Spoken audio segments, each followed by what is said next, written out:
Let's go to the United Kingdom now, and yesterday the British Prime Minister David Cameron had his say on the referendum for Scottish independence. Today it was the turn of Scotland's First Minister. Alex Salmond has stern words for the Prime Minister, telling him to stop meddling in the debate. For more, our Europe correspondent Philip Williams joins us now from London. And Phil, to take Alex's words, why is David Cameron trying to meddle in this issue? Well, it's a curious debate, isn't it? Because what they're arguing over is not whether to hold a referendum or not. Both sides say there should be a referendum, but who controls the referendum? Who controls the timing? Who controls who can actually vote in the referendum? And what the questions will be. And the Scottish say this is a Scottish issue. It must remain within their purview. But from the British point of view, from the Westminster point of view, David Cameron says this is a UK issue. Only we can decide whether you have a referendum or not. We have the power, you don't. So it's really a turf battle. And what it seems to be aimed at is David Cameron trying to grab the initiative before the vote turns against him. And that's the problem is that about 38%, if you look at the polling now, is in favour of independence. It's been creeping up month by month. So unless there's a referendum soon, he might reach the tipping point where they will simply vote in a majority and Scotland would theoretically then be granted independence, and that's certainly the last thing they want. From the Scottish point of view, they say, let us control this. We want the vote later. We want it in an orderly fashion, and we want it done on Scotland's terms, not on Westminster's terms. And Alex Salmond says, look, this is just another example of meddling from down south. They're at their old tricks yet again. Now, in terms of Scotland's point of view, though, to your point, longer term, would they prefer to see greater unity with the rest of the UK in terms of economic certainty, the very points that David Cameron has made?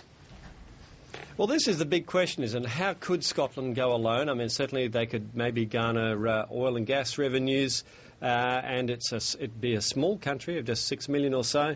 They may be able to do it. There's a great debate over how that could work. There's also another compromise proposal that's being put forward by Alex Salmond, and that's what they basically call a super devolution, which would mean increased powers for Scotland from what they've got now, and they've got considerable powers now, but not total independence, so that wouldn't quite scare away those voters that might shy away from that final severing of the ties, but it would give extra powers, up to the point of probably things like foreign affairs and defence, but just about everything else controlled by the Scottish Parliament. So it really comes down to who then does ask this question.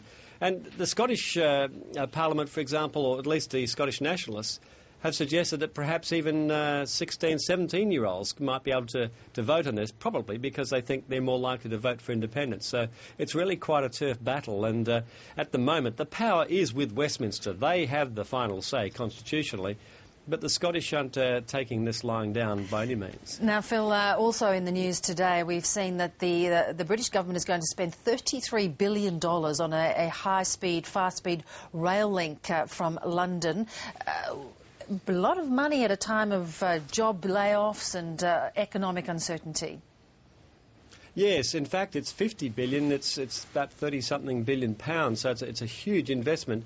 This is to build a high-speed rail network, and basically what the government has done is to give the green light to this project now, which has been on the cards for a couple of years.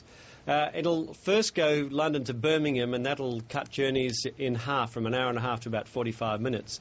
But the caveat is, whatever's decided now, you'd have to be a very optimistic politician to think you'd be around to reap the benefits, because the first train isn't scheduled to run for 14 years. So it's not something they're going to have to actually deliver on in the short term. Along the way, they're making a lot of enemies too, particularly in some of the rural areas, which are conservative-held areas, because these rural areas are going to have a brand new train whizzing through their backyards, a line that didn't exist before, and they're saying environmentally, financially it's a disaster and has no benefit for those local communities along the way, because it won't stop there. It'll just be the major towns. But Birmingham's just a start. After Birmingham, it goes further north to Manchester, up to Leeds, and then eventually up to Scotland. That's in the way distant future. Why all these billions right now? Well, as I say, these are billions that aren't necessarily going to have to be found immediately. This is a long-term project, and, says the government, a project that will add to the economies of all the communities and the nation as a whole, because it'll increase transport, increase the fluidity of transport for everybody concerned, and it'll reap a benefit, many times the cost of the rail line. That's poo-pooed by those opponents, of course, who just don't want to see this rail line in their backyard. Phil Williams, thanks so much for your time this morning. Thank you.